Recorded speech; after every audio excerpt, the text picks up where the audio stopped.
스가랴서 14장 6절부터 11절 말씀까지입니다. 제가 봉독합니다. 그날에는 빛이 없겠고 광명한 자들이 떠날 것이라. 여호와의 아시는 한 날이 있으리니 낮도 아니요 밤도 아니라 어두워 갈 때 빛이 있으리로다. 그날에 생수가 예루살렘에서 솟아나서 절반은 동해로 절반은 서해로 흐를 것이라.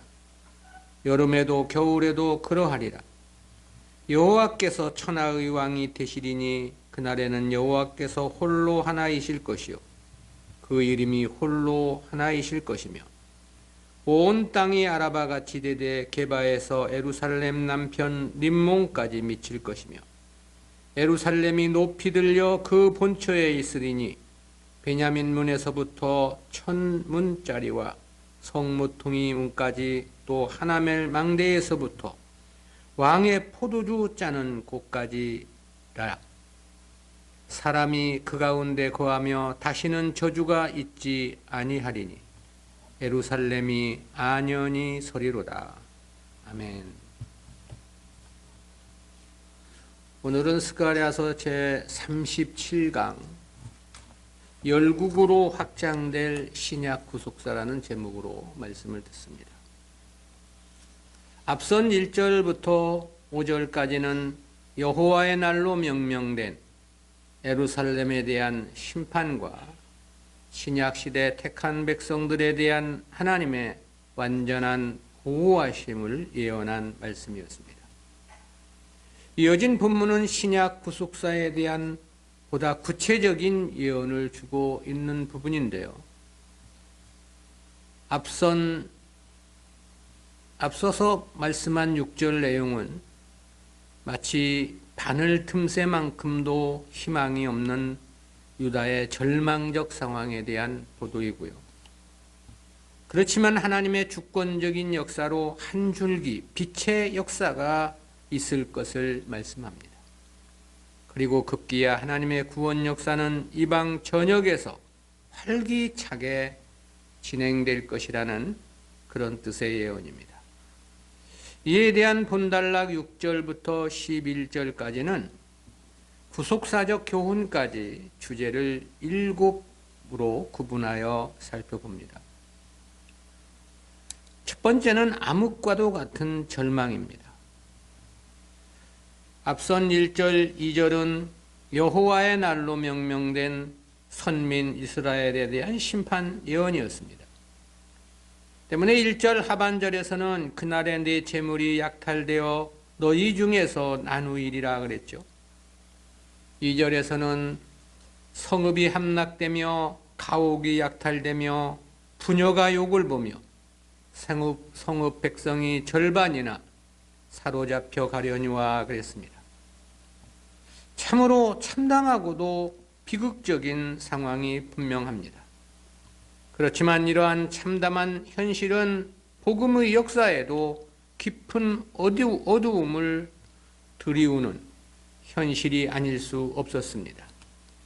그와 같은 현실을 본문 6절에서는 그렇게 표현했습니다. 그날에는 빛이 없겠고 광명한 자들이 떠날 것이라. 캄캄한 어두움뿐이고 절망뿐이라는 그런 뜻입니다.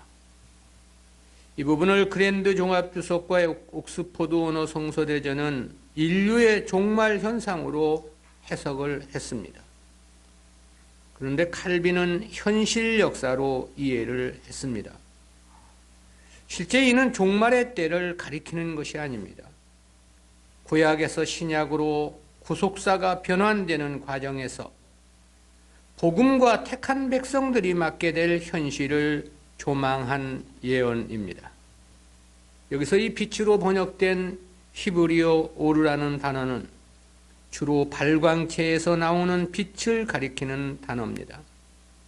그리고 광명한 자로 번역된 예카로트의 기본형 야카르는 매우 무겁거나 매우 가치 있다는 뜻의 어원에서 유래한 단어입니다. 이 단어는 성경에서 주로 보석과 같은 귀한 물건을 가리키는 데 사용이 되었는데요. 욥기서 31장 26절에서는 언제나 태양의 빛남과 달의 명량하게 운행되는 것을 보고라는 문장에서 사용이 됐습니다. 본문에서는 복수용으로 사용이 되었는데요. 한글 개역 성경은 이를 의인화해서 광명한 자들이라고 번역을 했고요.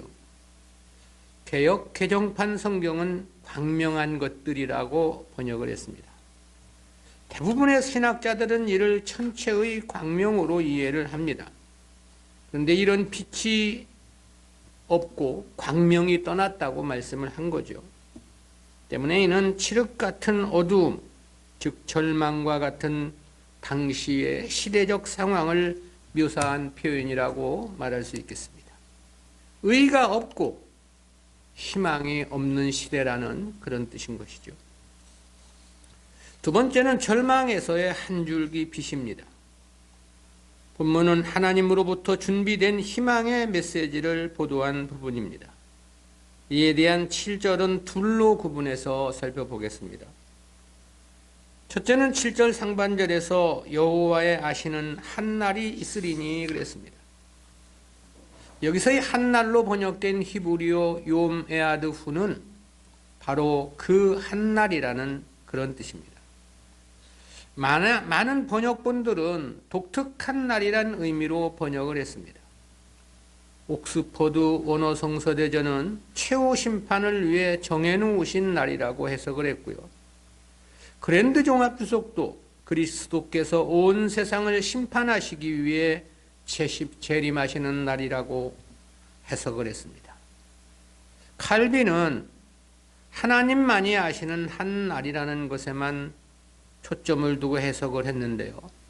정확히 무슨 날인가에 대해서는 설명치 않았습니다. 아무튼 이는 옥스포드 언어성서대전이나 그랜드 종합주석처럼 최후 심판의 날을 가리키는 것은 아닙니다. 그것은 문맥의 흐름에서 볼 때 그렇습니다. 바로 앞에서 예루살렘의 심판과 남은 백성들에 대한 하나님의 보호하심을 말씀했고요. 그리고 이어지는 내용에서도 보면 세상 만국으로 펼쳐지게 될 복음 역사에 대한 예언이 뚜렷하게 제시되고 있기 때문입니다. 따라서 이는 그리스도의 대속과 신약 구속사라는 새로운 시대의 여명을 나타내 주는 것으로 이해해야 합니다. 두 번째는 7절 하반절에서 낮도 아니요 밤도 아니라 어두워 갈 때에 빛이 있으리로다 그랬습니다. 이는 상반절에서 언급된 그 한 날이 과연 어떤 날인가를 설명해 준 말씀인데요. 여기서 낮도 아니요 밤도 아니라고 한 표현은 문자적으로 낮과 밤의 구분이 안 된다는 그런 의미입니다. 이 부분 역시 옥스포드 원어성서대전이나 그랜드 종합주석은 종말대의 현상으로 설명을 했습니다. 그런데 주석가 베이컨은 이것은 그리스도의 이전 시대와 이후 시대에 대한 묘사라고 해석을 했습니다. 베이커의 해석이 매우 합당합니다. 앞서 설명한 대로 이는 구약에서 신약으로 구속사의 대전환이 이루어지는 시점을 말하고 있는 것입니다. 즉 당시 시대의 불확실성을 이처럼 낮도 아니요 밤도 아니라고 묘사한 것입니다. 따라서 어두워 갈 때란 구약시대의 종말을 가리킨 표현입니다. 실제 구약시대는 영원한 어두움으로 사라져갈 수밖에 없는 시대의 종말기였습니다. 그런데 그때 빛이 있으리로다 그렇게 말씀한 거죠. 이는 하나님께서 주도하시는 역사를 나타낸 은유적 표현입니다. 즉 그리스도의 대속과 함께 새롭게 시작될 신약 구속사에 대한 표현인 거죠. 그것은 실로 남은 백성들에게 찬란한 빛으로 표현해도 결코 과하지 않는 힘이 큰 희망이요 광명의 빛이기 때문에 그렇습니다. 세 번째는 복음의 확장에 대한 말씀인데요. 앞선 내용은 캄캄한 절망적 상황에서 하나님으로부터 준비된 한 줄기 빛을 가리킨 예언이었습니다. 이어진 본문은 그 빛이 과연 무엇인가를 밝혀준 내용인데요. 이에 대한 8절은 내용을 둘로 구분해서 살펴봅니다. 첫째는 8절 상반절에서 그날의 생수가 예루살렘에서 솟아나서 절반은 동해로 절반은 서해로 흐를 것이라 그랬습니다. 여기서의 생수는 복음, 즉 진리를 상징한 표현입니다. 생수가 진리를 상징한다는 것은 신구약 성경에서 다양하게 발견이 됩니다. 가장 우선적으로 주님은 사마리아 여인과의 대화에서 주님께서 영원히 목마르지 아니하는 생수를 주실 것을 말씀했지요. 역시 그 생수는 주님 말씀, 진리를 가리킨 표현이었습니다. 또 주님은 성도의 중생과 관련해서도 물과 성령으로 나지 아니하면 하나님 나라에 들어갈 수 없다고 말씀하신 바 있습니다. 성도의 중생이 진리와 성령을 통해서 이루어진다는 그런 뜻입니다. 그런데 그 생수가 예루살렘에서 솟아나서 그랬던 그런 거죠. 이는 복음의 발원지를 나타낸 것으로서 이방을 향하여 나아가는 진리가 이스라엘로부터 시작이 되었다는 그런 뜻입니다. 때문에 바울은 그렇게 말한 바 있습니다. 로마서 15장 27절입니다. 저희가 기뻐서 하였거니와 또한 저희는 그들에게 빚진 자니 만일 이방인들이 그들의 신령한 것을 나누어 가졌으면 육신의 것으로 그들을 섬기는 것이 마땅하니라. 고린도전서 9장 11절에서는 그렇게 말하기도 했습니다. 우리가 너희에게 신령한 것을 뿌렸은즉 너희 육신의 것을 거두기로 과하다 하겠느냐. 여기서의 이 신령한 것이란 역시 하나님의 말씀, 곧 진리를 가리킨 표현입니다. 실제 우리를 구원하는 진리는 그 발원지가 이스라엘, 즉 예루살렘입니다. 근데 그것이 예루살렘에서 솟아서 절반은 동해로, 절반은 서해로 흐를 것을 말씀한 거죠. 여기서의 이 동해는 사해를 가리키고 서해는 지중해를 가리킵니다. 그런데 원어적으로 보면 동해는 앞바다라는 뜻이고 서해는 뒷바다라는 뜻입니다. 이런 표현은 해가 떠오르는 방향을 바라보고 서서 방향을 결정하는 히브리인들의 관습적인 표현인데요. 따라서 본문에서의 동해와 서해는 해가 뜨는 곳에서부터 해가 지는 데까지라는 의미가 되겠습니다. 즉 세상 만국을 가리킨 은유적 표현인 것입니다. 신약 구속사에 대한 예언을 하면서 이와 같은 묘사를 한 것은 에스겔서에서도 발견이 되죠.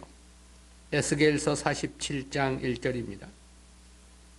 그가 나를 데리고 전문에 이르시니 전의 전면이 동을 향하였는데 그 문지방 밑에서 물이 나와서 동으로 흐르다가 전 우편 제단 남편으로 흘러내리더라.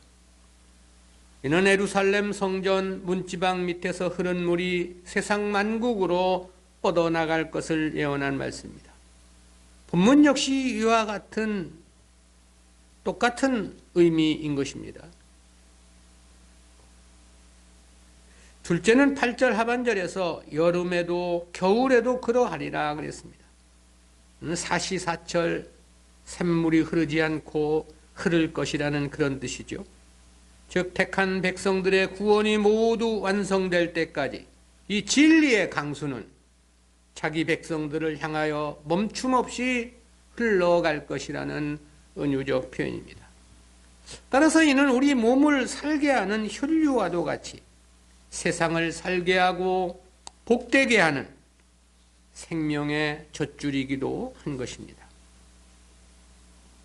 네 번째는 신령한 이스라엘의 하나님의 통치입니다. 앞절이 천하 만국으로 확장될 복음의 역사를 가리킨 것이라면 이어진 본문은 그 복음을 통해서 통치될 신령한 이스라엘과 관련한 예언이 되겠습니다. 이에 대한 구절은 역시 둘로 구분해서 살펴봅니다. 첫 번째는 9절 상반절에서 여호와께서 천하의 왕이 되시리니 그랬습니다. 이에 대해 그랜드 종합주석과 옥스포드 언어성서대전은 역시 새하늘 새 땅에서 이루어질 하나님의 통치로 설명을 했습니다. 그런데 칼빈은 갈갈이 찢기고 폭군에 의해 학대를 받았던 유대인들이 이제는 하나님의 통치를 받을 것이란 의미로서 해석을 했습니다. 그렇지만 이는 새하늘 새 땅을 뜻하는 것도 아니고 유대인들에 대한 하나님의 통치를 말씀하심도 아닙니다. 이는 복음이 세상 만국으로 확장되고 각 나라마다 세워지게 되는 교회 공동체가 하나님을 왕으로 섬기는 하나님의 영적 통치를 가리킨 표현입니다. 실제 신약시대는 하나님 백성들이 각 나라에서 하나님을 절대 자기의 왕으로 섬기는 새로운 시대입니다. 때문에 우리는 이를 신령한 이스라엘이라고 칭하고 있는 거죠. 두 번째는 9절 하반절에서 그날에는 여호와께서 홀로 하나이실 것이요 그 이름이 홀로 하나이실 것이며 그랬습니다. 이는 상반절에 대한 보충적 설명으로서 오직 하나님만이 높임을 받을 것이라는 그런 뜻입니다. 실제 교회를 통해서 하나님의 통치를 받는 신약시대 성도들은 그 나라가 어디이든 오직 하나님만을 자신의 절대왕으로 섬기게 되는 거죠. 다섯 번째로는 성도들의 높아질 위상입니다. 이에 대한 10절은 내용을 셋으로 구분해서 살펴보겠습니다. 첫 번째는 10절 상반절에서 온 땅이 아라바같이 되되 그랬습니다. 여기서 이 아라바는 요단강에서 사해를 지나 홍해의 아카바만에 이르는 사막지대를 가리킨 표현입니다. 이 지역은 고도가 매우 낮은 것으로 알려지고 있습니다. 따라서 이는 예루살렘을 제외한 모든 땅이 낮아질 것이라는 뜻이 의미가 됩니다. 두 번째는 10절 중반절에서 게바에서 예루살렘 남편 림문까지 미칠 것이며 예루살렘이 높이 들려 그 본처에 있으리니 그랬습니다. 여기서의 게바는 어원상 낮은 산이라는 뜻입니다. 베냐민 지파 땅이고 예루살렘 북쪽 약 8km 지점에 위치했던 성읍입니다. 림몬은 예루살렘에서 남서쪽 약 55km 지점에 엔 림몬이라는 곳인데요. 저기는 예루살렘을 중심하여 유다의 북쪽 경계와 남쪽 경계를 포괄한 표현입니다. 그런데 이들 땅이 낮아진다는 것이고 반대로 예루살렘만이 드높게 드러날 것이라는 그런 뜻입니다. 여기서의 이 예루살렘은 신약교회를 상징한 표현이고 따라서 이는 그만큼 하나님의 통치를 받는 교회의 위상이 높아질 것이라는 그런 의미가 되겠습니다. 실제 핍박만을 받았던 기독교는 로마 황제의 계종으로 인해서 심히 크게 그 위상이 높아지게 되죠. 그리고 후에는 교회가 황제 위에 군림하는 상태까지 이르기도 했습니다. 그로 인해 수많은 사람들이 자신의 출세와 영달을 위해 교회로 물밀듯 들어오게 되었고 그 결과 교회는 결국 또다시 하나님으로부터 버려짐을 당할 수밖에 없도록 타락하게 되지요. 그러나 신실한 성도들에게 교회는 최상의 권위이며 최고의 위상인 것만은 틀림이 없습니다. 왜냐하면 교회는 주님의 몸이기도 하고 그 교회의 머리 역시 주님이시기 때문에 그렇습니다. 셋째는 10절 하반절에서 베냐민 문에서부터 천문짜리와 성모퉁이 문까지 또 하나멜망다에서부터 왕의 포도주 짜는 곳까지라 그랬습니다. 본문은 예루살렘 성을 성에 속한 지역을 가리킨 것으로 예루살렘이 높아질 때 함께 높아질 대상을 가리켜 말씀한 내용입니다. 베냐민은 예루살렘 성의 북쪽에 베냐민 문은 예루살렘 성의 북쪽에 있는 문입니다. 그리고 천문자리는 느헤미야 12장 39절에서 보면 옛문이 있는 장소를 가리킨 표현이고요. 그리고 성 모퉁이 문은 예루살렘 서쪽 성벽과 북쪽 성벽이 마주치는 이 모퉁이에 위치했던 문을 가리키는 말이고요. 하나넬 망대는 예루살렘 성벽의 북동쪽 끝에 위치한 문입니다. 왕의 포도주 짜는 곳은 예루살렘 성의 남동쪽에 있던 왕의 동산이 있던 장소를 가리킴이고요. 이처럼 예루살렘 성을 삥 둘러 세워진 성문들을 여기서 언급한 것은 교회에 속한 자들은 예루살렘의 위상과 함께 같이 높아질 것을 보여준 묘사입니다. 실제 진정한 교회 공동체의 구성원들은 하나님의 거룩한 백성들이죠. 하나님을 아바 아버지로 부르는 하나님의 영원한 기업을 이을 하나님의 아들들인 것입니다.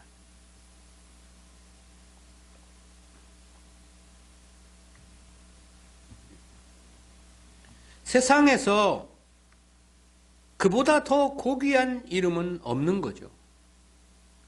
왜냐하면 당시 유대인들의 인식에서 보면 하나님의 아들이면 하나님과 같은 신분이라고 말할 수 있기 때문입니다.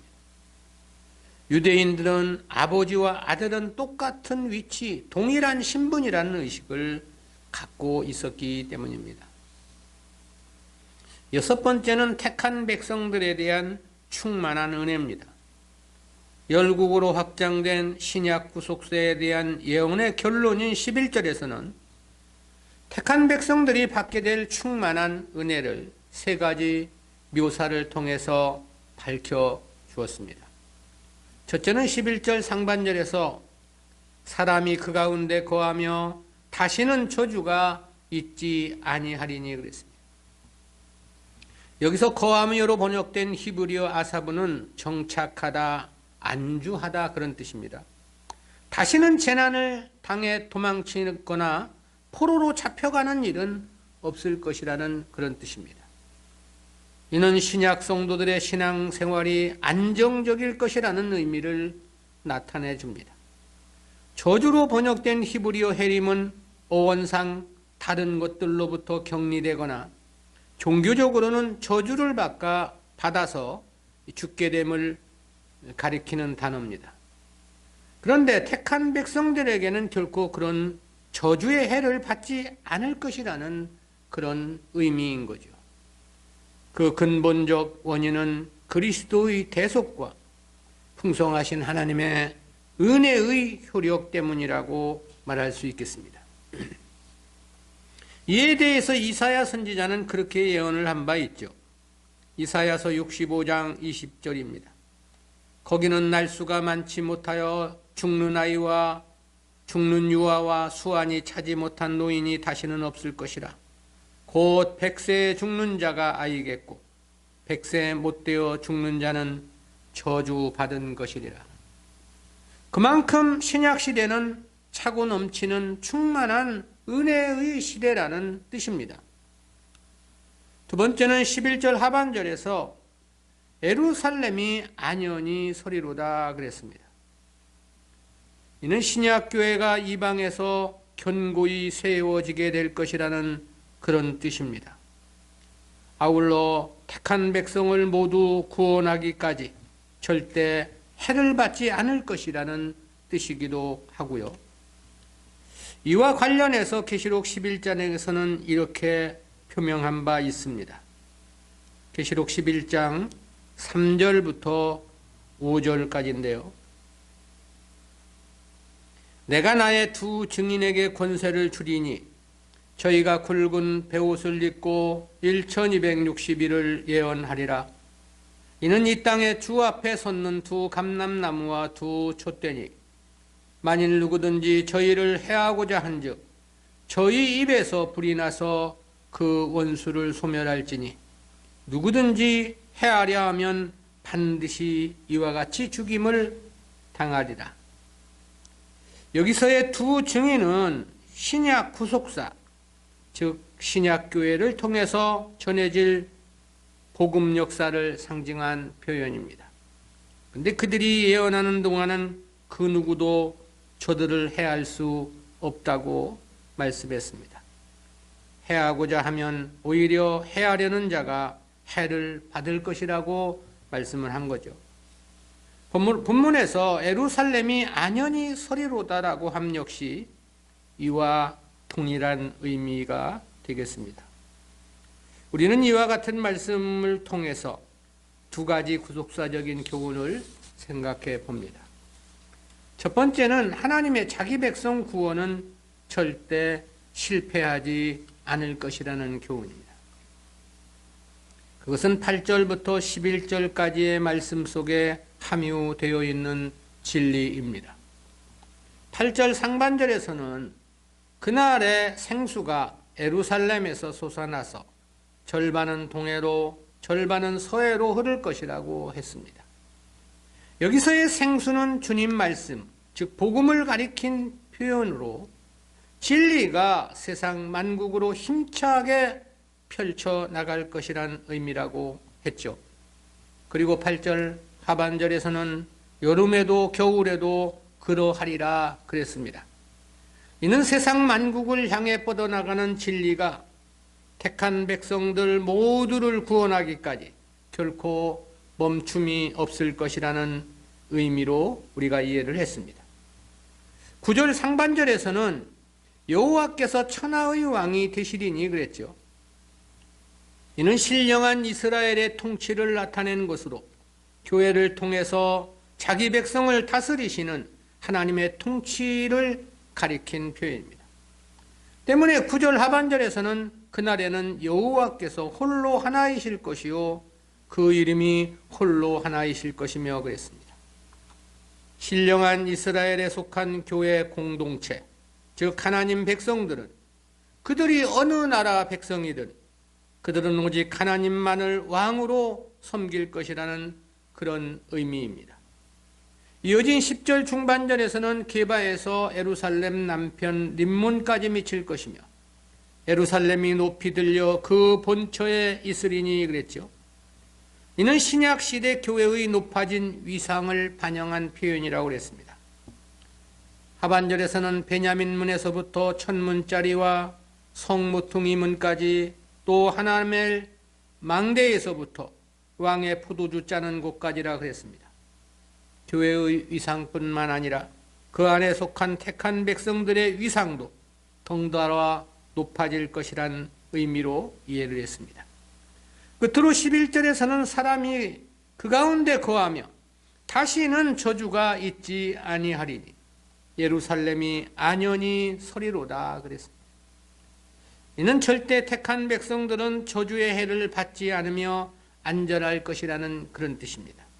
그럴 수밖에 없는 것은 신약의 성도들은 이미 그리스도의 대속이 완성된 그 이후 시대를 살아가고 있기 때문입니다. 그리고 보다 중요한 것은 이와 같은 말씀들이 성도들의 행위의 결과라고 말씀하지 않는다는 사실입니다. 전적인 하나님의 주권적 역사를 가리킴인 것입니다. 따라서 이와 같은 말씀에는 하나님의 자기 백성 구원은 절대 실패하지 않는다는 의미가 크게 강조되고 있는 것입니다. 때문에 바울은 그렇게 천명을 했던 거죠. 로마서 8장 38절 39절입니다. 내가 확신하노니 사망이나 생명이나 천사들이나 권세자들이나 현재일이나 장래일이나 능력이나 높음이나 깊음이나 다른 아무 피조물이라도 우리를 우리 주 그리스도 예수 안에 있는 하나님의 사랑에서 끊을 수 없으리라. 실로 하나님은 그 어떤 경우도 자기 백성의 구원은 실패하지 않는 것입니다. 만약 한 명이라도 실패한다면 그것은 하나님이 실수가 없는 것입니다. 때문에 자기 백성들을 어떻게 구원하실 것인가에 대해서 그렇게 말씀을 한 바 있죠. 로마서 4장 16절입니다. 그러므로 후사가 되는 이것이 은혜에 속하기 위하여 믿음으로 되나니 이는 그 약속을 그 모든 후손에게 굳게 하려 하심이라. 여기 보면 그 약속을 그 모든 후손에게 굳게 하려 하심이라고 했습니다. 여기서의 말씀한 그 약속이란 구원을 가리킴인 거죠. 그리고 그 모든 후손은 택한 백성들을 가리킨 표현이고, 그리고 굳게 하려 하심이라는 것은 구원 약속을 확실히 이루어 주시겠다는 뜻이 됩니다. 그리고 그렇게 하시고자 구원을 은혜에 속하게 하셨다고 말씀합니다. 즉 행위가 아니라 믿음으로 구원에 이르게 하셨다는 그런 뜻이죠. 그러니 성도의 구원은 이미 하나님의 손에서 확정되고 완성된 것이라고 말할 수 있겠습니다. 성도가 하나님을 크게 감사해야 하는 이유인 거죠. 오직 주님을 위한 삶을 살아야 하는 이유이기도 한 거고요. 왜냐하면 우리의 구원은 우리의 행위로 된 것이 아닌 까닭입니다. 우리의 수고는 깨알 만큼도 포함되지 않은 것입니다. 전적인 하나님의 주권적 선택으로 확정이 된 거고요. 때문에 우리의 공로는 티끌만큼도 없기 때문입니다. 100% 주님의 대속의 공로로만 완성된 것이기 때문에 그런 것입니다. 두 번째로 신약의 교회는 침노하는 자가 쟁취할 것이라는 진리입니다. 이는 앞선 6절과 7절 말씀에서 생각해 보게 되는 교훈인데요. 6절에서는 그날에는 빛이 없겠고 광명한 자들이 떠날 것이라 그랬습니다. 이는 구약 선민 유다의 절망적 상황을 가리킨 말씀이라고 했습니다. 근데 7절 상반절에서는 여호와의 아시는 한 날이 있으리니 그랬습니다. 이는 실제 하나님께서 자기 백성들을 위해 준비하신 새롭게 시작된 신약 구속사를 상징한 표현입니다. 이어진 7절 중반절에서는 낮도 아니요 밤도 아니라 어두워갈 때 그랬습니다. 이는 시대의 불확실성을 나타낸 표현이라고 그랬습니다. 실제 주님 초림 때부터 이스라엘의 멸망 때까지는 구약 시대라고도 할 수 없고 그렇다고 신약 시대라고도 할 수 없는 신구약의 중간기였습니다. 이스라엘이 완전히 멸망한 것도 아니고 그렇다고 새로운 신약 시대가 완전히 펼쳐진 것 역시 아니었기 때문인 거죠.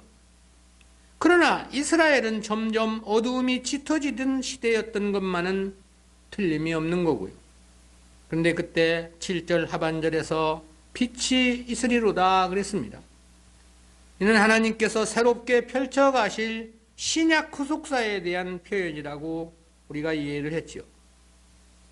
그런데 이러한 신약 구속사에 대해서 주님은 그렇게 말씀하신 바가 있었습니다. 마태복음 11장 12절입니다. 세례 요한의 때부터 지금까지 천국은 침노를 당하나니 침노하는 자는 빼앗느니라.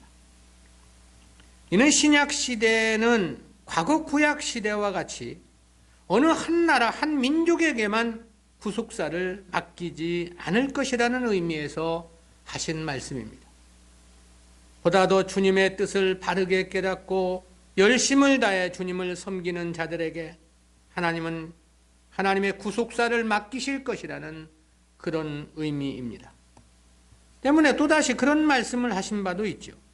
마태복음 21장 41절입니다. 저희가 말하되 이 악한 자들을 진멸하고 포도원은 제때에 실과를 바칠 만한 다른 농부들에게 새로 줄지니이다. 여기서의 이 포도원 역시 하나님께서 자기 백성들을 구원해 가시는 구속사를 가리킨 비유입니다. 그런데 이스라엘이 그 역할을 바르게 감당하지 않으므로 그것을 빼앗아서 이방으로 옮기실 것이라는 뜻의 비유인 거죠. 그러기에 신약의 교회는 침노하는 자가 쟁취할 것임은 명백합니다. 이런 원리에 대해서 계시록 2장 5절에 보면 그렇게 말씀을 했습니다. 그러므로 어디서 떨어진 것을 생각하고 회개하여 처음 행위를 가지라. 만일 그리하지 않고 회개치 않으면 내가 너희에게 임하여 네 촛대를 그 자리에서 옮기리라. 여기서의 촛대는 교회를 가리킨 것으로서 회개하지 않으면 하나님께서 에베소 교회를 옮기실 것이라는 그런 경고의 말씀인 거죠. 그러므로 하나님의 구원 역사를 감당코자 한다면 가장 먼저 진리에 대한 올바른 깨달음은 절대적인 조건일 수밖에 없습니다. 하나님 뜻에 대한 바른 깨달음이 없다면 올바른 하나님 순종과 섬김은 불가능하기 때문입니다. 아울러 보다 더 열과 성의를 다한 주님에 대한 충성 역시 반드시 요구되는 것입니다. 충성하는 자에게 생명의 면류관을 주실 것이라는 말씀에서도 보면 충성하는 자들에게 하나님의 일을 맡기실 것은 너무나도 자명하기 때문입니다. 실제 신약시대 기독교 역사를 돌아보게 되면 바르게 주님을 섬기지 못한 교회는 그 역사도 매우 짧았습니다. 그러나 반대로 바르게 섬긴 나라 그리고 그와 같은 교회는 그 역사가 매우 길었다고 말할 수 있습니다. 한국 교회는 100년도 다 못 돼서 다 타락했다고 평가할 수밖에 없습니다. 이미 촛대는 옮겨졌다고 말할 수밖에 없습니다. 그것은 교회가 세상 것에 매몰되어 복음을 잃어버렸기 때문에 그렇습니다. 그러기에 하나님으로부터 복음을 받았다면 그야말로 주님 섬김에 최선을 다해야 합니다.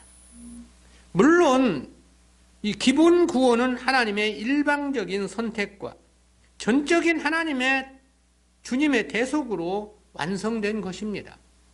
그러나 그 은혜를 받은 자들이 보다 더 바른 하나님의 뜻을 깨닫고 열과 성의를 다한 신앙생활은 별개의 문제인 것입니다. 때문에 우리가 택한 백성이라는 믿음이 있다면 마음과 뜻, 정성을 다해서 주님 뜻에 순종해야 합니다. 거기에 의의 열매를 더하는 풍성한 은혜가 약속되어 있기 때문인 것입니다. 신약의 교회, 신약의 구속사, 하나님 나라 영광의 상급은 침노하는 자가 빼앗는 원리이기 때문에 그렇습니다. 기도합니다. 사랑의 하나님 은혜 감사합니다.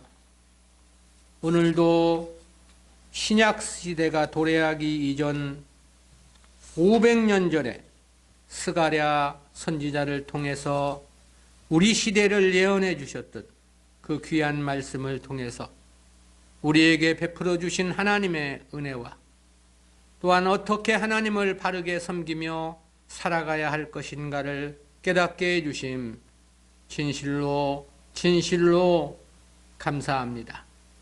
오직 저희들이 하나님 섬김에 열과 성의를 다할 수 있도록 도와주시고 받은 바 구원이 100% 주님의 은혜로 말미암았으니 더욱더 큰 감사로 주님께 영광을 돌리며 살아갈 수 있도록 은혜와 은총을 더하여 주시옵소서.